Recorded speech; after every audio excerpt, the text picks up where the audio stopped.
नमस्कार दोस्तों। अभी देखो हम लोग अब पॉल ये लेक्चर थर्ड है यूपीपी के लिए।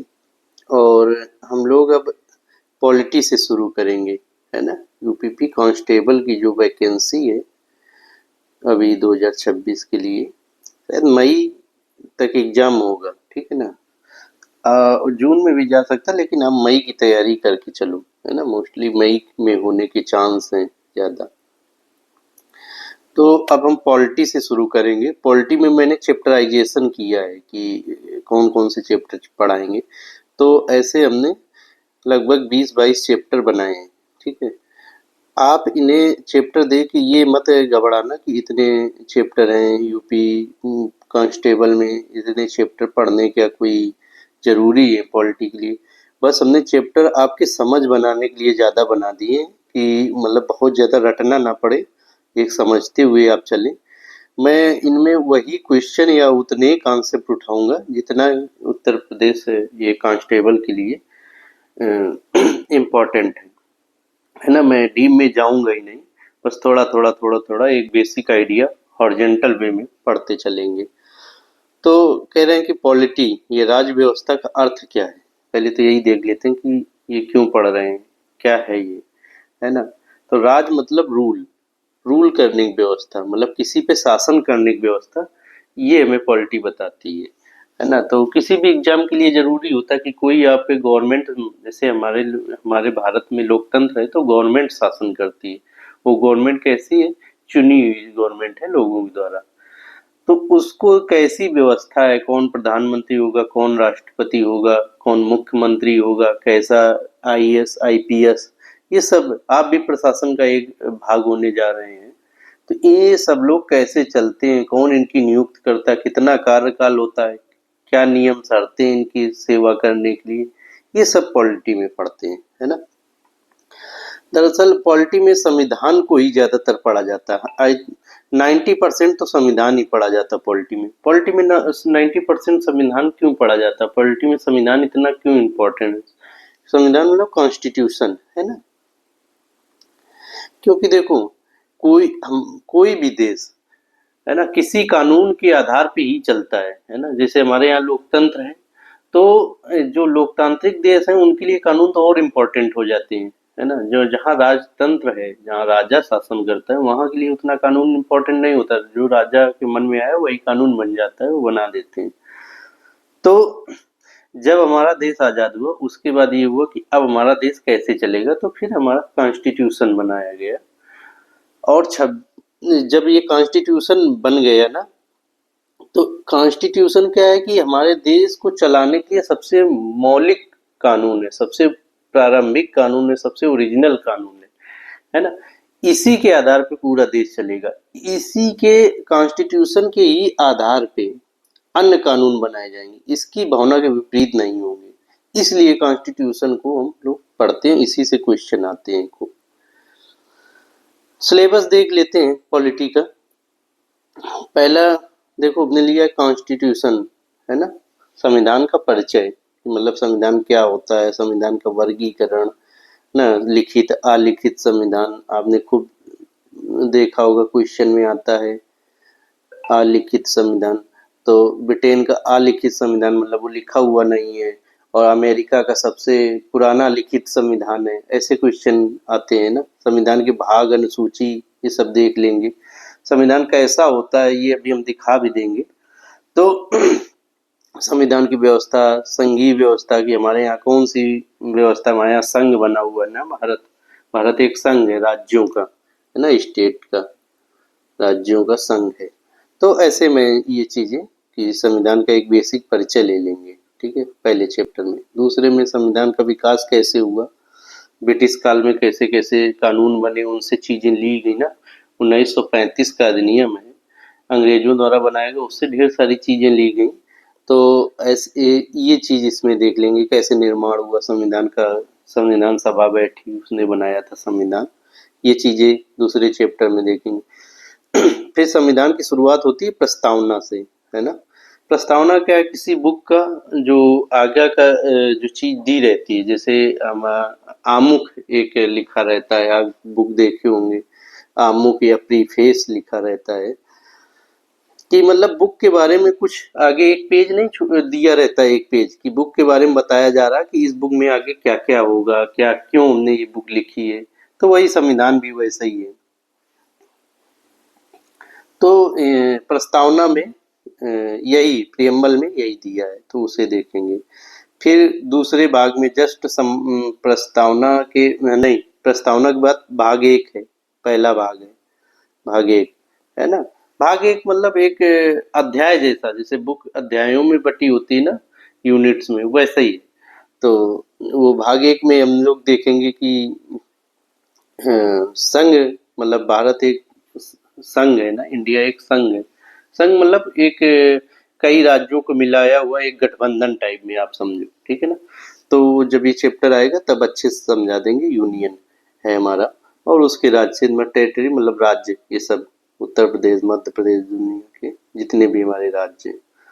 फिर उसके बाद नागरिकता आती है कि कौन कौन इस देश का नागरिक होगा। उसके बाद मौलिक अधिकार कि इस देश के लोगों के क्या अधिकार है, फंडामेंटल राइट्स क्या हैं वो। फिर मैंने ले लिया है मानवाधिकार यहीं पे चैप्टर। मानवाधिकार इस वजह से ले लिया कि यूपी कांस्टेबल के सिलेबस में, यूपीपी के सिलेबस में दिया गया है ना। जब सिलेबस में मानवाधिकार अलग से लिख दिए हैं तो फिर ये इम्पोर्टेंट हो जाता है, तो इसमें फिर देखेंगे। इसके बाद नीति निर्देशक तत्व, directive principle of state policy, DPSP वाला चैप्टर आएगा। फिर मौलिक कर्तव्य देखेंगे। मौलिक कर्तव्य मतलब हमारे क्या कर्तव्य हैं, हमारे हम देश के प्रति हमारे क्या कर्तव्य हैं, है ना। और नीति निर्देशक तत्व में मतलब कि ये संविधान में बता दिया गया है कई चीजें कि ऐसे ही सरकार को चलना चाहिए, इन सिद्धांतों पे चलना चाहिए। नीति निर्देशक तत्व वो होते हैं। फिर ये 9th चैप्टर में है कि संघ या केंद्र, है ना, केंद्र मतलब भारत, आप ऐसे समझो, है ना, इंडिया की कार्यपालिका। तो कार्यपालिका में हम लोग राष्ट्रपति, उपराष्ट्रपति, है ना, प्रधानमंत्री और उसकी मंत्रिपरिषद, ये सब पढ़ेंगे, है ना, ये कार्यपालिका में। फिर राज्य की कार्यपालिका में उनके सीएम, राज्यपाल, इन सब लोगों को पढ़ेंगे। ठीक। सरकार के दरअसल 3 अंग होते हैं, है ना। सरकार के 3 अंग हैं, है ना, कार्यपालिका, कार्यपालिका, विधायिका और न्यायपालिका। न्यायपालिका। तो हम लोग कार्यपालिका के बारे में अभी देख रहे थे, अब विधायिका के बारे में देखेंगे। संघ मतलब भारत या केंद्र की विधानमंडल, है ना, संसद, लोकसभा, राज्यसभा, इन सब के बारे में। राज्यसभा। अब फिर राज्य का विधानमंडल, है ना, विधानसभा, विधान परिषद, इन सब के बारे में पढ़ेंगे। किन किन राज्यों में विधानसभा है, विधान परिषद है, ये सब। और बहुत थोड़ा थोड़ा उतना ही पढ़ाएंगे जितना से मतलब यूपीपी में आएगा एग्जाम, पुलिस में आएगा एग्जाम में क्वेश्चन, उतने लेवल तक जाएंगे, उससे ज़्यादा जाने की ज़रूरत नहीं है। फिर संघ राज्य में संबंध मतलब कि केंद्र मतलब भारत और उसके राज्यों में क्या संबंध है ना, ये भी चैप्टर में देखेंगे बहुत थोड़ा सा। स्थानीय सरकार ये थोड़ा इम्पोर्टेंट हो जाती है, लोकल गवर्नमेंट, जैसे पंचायत, नगर पंचायत, नगर पालिका आदि, है ना, ये सब पढ़ लेंगे। ये इम्पोर्टेंट चैप्टर है, इससे आते हैं क्वेश्चन। उधर ये इससे आते हैं संघ की कार्यपालिका, राष्ट्रपति, उपराष्ट्रपति, प्रधानमंत्री, उसकी मंत्रिपरिषद, इससे आते हैं खूब क्वेश्चन। और ये स्थानीय सरकार मतलब पंचायत वगैरह से आते हैं। अनुसूचित जाति जनजाति क्षेत्र ये पढ़ लेंगे, कई क्षेत्रों को दिया गया है।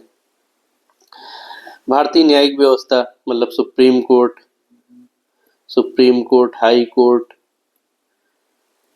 लोअर कोर्ट, जैसे डिस्ट्रिक्ट कोर्ट वगैरह, इन सबको पढ़ेंगे इसमें।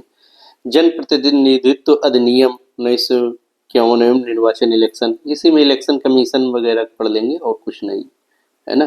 कैसे इलेक्शन कमीशन, कौन से संविधान के भाग में इलेक्शन कमीशन दिया है, वगैरह वगैरह। फिर इसके बाद संविधान संशोधन पढ़ेंगे कि संविधान मान लो ऊपर यहाँ तक संविधान में ये सब कुछ संविधान में दिया है, ये जैसे 17 चैप्टर तक आएंगे सब कुछ संविधान में दिया है। तो एक प्रकार से संविधान मोटा मोटी हम लोगों ने पढ़ लिया। तो अब उसे देखेंगे कि संविधान में संशोधन के क्या नियम है, क्या उसे संशोधित किया जा सकता है। तो हाँ, संसद करती है संशोधित, पार्लियामेंट। तो उसको देखेंगे क्या रूल है, अभी तक कौन कौन से मुख्य संशोधन हुए, उससे क्वेश्चन आते हैं।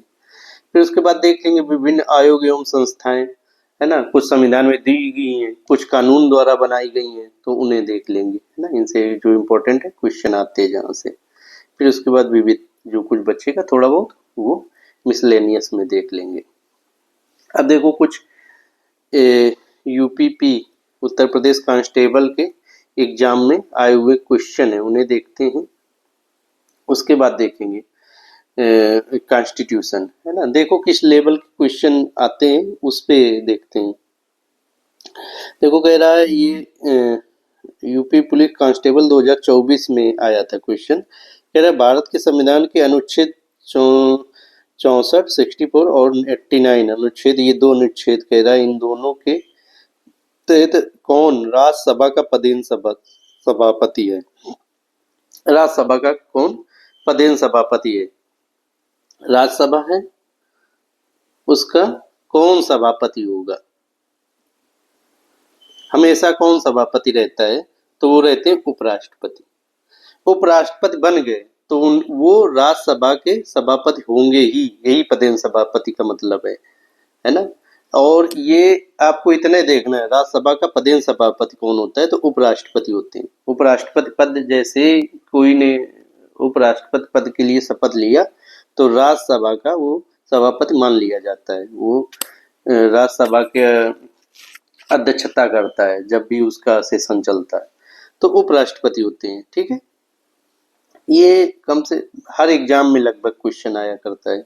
अब यहाँ तक ना पढ़ो, देखो कि अनुच्छेद ये के तहत निम्नलिखित में, ये तो एक एक्स्ट्रा जानकारी दे दी है यहाँ तक, मैंने यहाँ से देख लेना, है ना। निम्नलिखित में किस पूर्व प्रधानमंत्री को भारत रत्न नहीं मिला था। चौधरी चरण सिंह को नहीं मिला था और सबको मिल चुका है भारत रत्न, मनमोहन जी को भी मिल चुका है।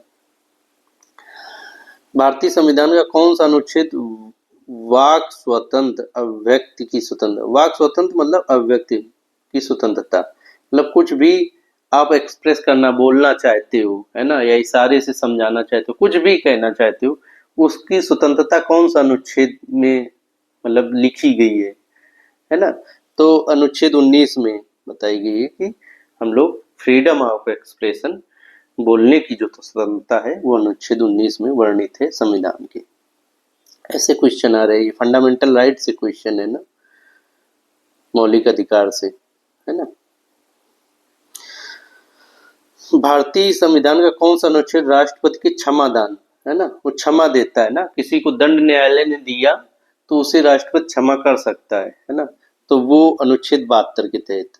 तो कुछ इम्पोर्टेंट अनुच्छेद हैं, जब राष्ट्रपति में पढ़ाएंगे समाधान देने की शक्ति, तो एक दो यही है इम्पोर्टेंट, तो अनुच्छेद 72 के तहत देते हैं वो क्षमा। कह रहे संविधान के प्रत्येक पृष्ठ के किनारों मतलब बॉर्डर पे ऐसे, जैसे ये संविधान की कॉपी है तो इधर ये इनको डिजाइन किया गया था, इसमें कलाकृतियों को किसने सजाया था। अब जैसे ये संविधान के ये बुक है, ठीक, अब इसके किनारे किनारे ऐसे सजाया गया था, बुक के किनारे किनारे ढेर सारी चीजें बनाई गई थी, बहुत अच्छी अच्छी कलाकृतियां, सुंदर आकृतियां बनाई गई थी। तो श्री नंदलाल बोस ने ये काम किया था। राष्ट्रीय मानवाधिकार आयोग, है ना, ये क्या किसी के मानवाधिकारों के लिए देखता है कि किसी के मानवाधिकार जो दिए गए हैं वो खत्म ना किए जाए, उनका उल्लंघन ना हो, वो राष्ट्रीय मानवाधिकार देखता है। तो उसके अध्यक्ष और सदस्यों की नियुक्ति इसके द्वारा की जाती है, तो राष्ट्रपति के द्वारा। ज्यादातर आयोग हैं जो राष्ट्रीय स्तर के, उनकी नियुक्ति राष्ट्रपति करता है, और जो राज्य स्तर के आयोग हैं उनकी ज्यादातर नियुक्ति राज्यपाल करता है। ये आप ध्यान रखना, अगर जो भूल भी जाना नहीं याद आ रहा तो आप राष्ट्रपति को देख लेना राष्ट्रीय वाले में, मतलब जो केंद्रीय स्तर के हैं वैसे राज्यपाल रहते हैं। तो ये किया जाता है। ऐसे क्वेश्चन आते हैं, बहुत ज्यादा टफ भी नहीं, बहुत ज़्यादा सरल भी नहीं। तो आप थोड़ा सा पढ़ लेंगे तो निश्चित तौर पे ये हो जाएगा। अब मैं देख लेता हूँ थोड़ा सा कि वो कॉन्स्टिट्यूशन वाला कि कहाँ पे है, वो कॉन्स्टिट्यूशन हल्का सा दिखा देते हैं। ये देखो भारत का संविधान है ना। मैंने ये पीडीएफ लेजिस्लेटिव डिपार्टमेंट भारत सरकार के ही उससे डाउनलोड किया है। तो ऐसा है, अभी 2024 तक ही इसे अपडेट किया गया, वो शायद हम थोड़ा लेट वाली देखे होंगे, लेटेस्ट वाली नहीं होगी। फिर भी देखते हैं, हमें बस एक बार देखने की जरूरत है। देखो भारत का संविधान ऐसा, किताब में ऐसा, आगे वाला पृष्ठ ऐसा है ना। द कॉन्स्टिट्यूशन ऑफ इंडिया 2024 तक अपडेट है ये अभी तक। और किसके द्वारा किया जाए? विधि एवं न्याय मंत्रालय द्वारा इसे जारी किया जाता है कि ऐसे, है ना, लॉ एंड जस्टिस। तो ये भी देख सकते हैं ना कि वो कभी भी पूछ सकते हैं कि विधि एवं न्याय मंत्रालय द्वारा, ये तो अंदाजा भी आप लगा लेंगे। तो आगे देखते हैं, देखो प्रीफेस में अपना लिखे हैं, वो तो अलग है मुद्दा, ये अभी इतना इम्पोर्टेंट नहीं, सब संक्षेप में क्या आगे बढ़ रहे ये सब दिया रहता। अब देखो ये हिंदी इंग्लिश दोनों में रहता है, एक पेज इंग्लिश रहेगा, एक पेज हिंदी रहेगा। तो द कॉन्स्टिट्यूशन ऑफ इंडिया, अब क्या क्या कंटेंट है, विषय सूची क्या क्या है वो दिया है कि सबसे पहले प्रियम्बल होगी, फिर पार्ट 1 होगा, फिर पार्ट 2 होगा, ऐसे देखो ये हिंदी में दिया है भारत का संविधान में। फिर विषय सूची में क्या क्या आगे, पहले सबसे पहले उद्देशिका, प्रियम्बल, प्रस्तावना जिसे हम लोग बोलते हैं वो होगी, है ना। फिर उसके बाद भाग 1 है, फिर भाग 2 है, भाग 2 में नागरिकता, भाग 1 में संघ और उसका राज्य क्षेत्र कि संघ का क्या नाम है, मतलब भारत अर्थात इंडिया ऐसा नाम है ना। इस पे भी खूब मुद्दा चला था, भारत अर्थात इंडिया नहीं, इंडिया अर्थात भारत, ऐसा है, देख लेंगे उसे अभी। तो ऐसे फिर नागरिकता है, फिर ये इंग्लिश वाला आ गया, हिंदी में देखो तो भाग 3 में मूल अधिकार है ना। तो ऐसे ये दिया हुआ है, पहले भाग में दिया है, फिर लास्ट में अनुसूची है, सब भाग में, भाग 4 में नीति निर्देशक तत्व, फिर भाग 5 में आगे देखते हैं, हाँ भाग 4, विभाग 4 का में मूल कर्तव्य, है ना। फिर भाग 5 ये है, उसमें देखो संघ की पहले कार्यपालिका दी है, राष्ट्रपति उपराष्ट्रपति के बारे में, फिर हिंदी में ही देखते चलते हैं। फिर मंत्रिपरिषद, महाभारत का महान्यायवादी वगैरह वगैरह। फिर अध्याय 2, देखो संविधान को क्या है कि कई पार्ट, मतलब जैसे कोई बुक होगी तो उसे क्या पहले यूनिट में बांटते हैं, है ना। यूनिट के बाद अध्याय में बांटते हैं, फिर अध्याय के बाद कुछ और कुछ सब हेडिंग बना लेते हैं, ऐसे संविधान है। जो बड़ा है उसे अब भाग में बांटा गया है संविधान को, पार्ट में, है ना। जैसे ये भाग लिखे हैं, कहाँ गया, एक सेकेंड, भाग 5 है ना, और इंग्लिश में लिखा है पार्ट। तो भाग में बांटा गया है कि इसे इतने भाग में हम, है ना, रखेंगे। और जो जो बड़े भाग हैं, मतलब भाग को मान लो आप यूनिट के जैसा, है ना, यूनिट 1 2 3। और यूनिट में क्या रहते हैं? अध्याय रहते हैं, किसी भी पुस्तक में अध्याय, है ना, अध्याय। तो वैसे ही इसमें भी भाग को अध्याय में बांटा गया है, ऐसे रहता है, ठीक है। कल इसे और क्लियरिटी से देख लेंगे। तो ऐसे ये भाग में ये अनुच्छेद दिए हुए हैं, ऐसे रहता है। आगे जब देखोगे, आप भी डाउनलोड कर सकते हो, तो ऐसे कैसे दिया गया है ये आपको बखूबी दिखेगा, है ना। डाउनलोड करके ही देख सकते हैं, वैसे खरीदना नहीं चाहिए, क्यों इसमें पैसा डुबाया जाए। ऐसे सभी भाग दिए। अब देखो जैसे भाग 1 मैंने खोल लिया, उसके पहले प्रियम्बल रहेगी, ये कहाँ गई, ये उद्देशिका, है ना, प्रस्तावना।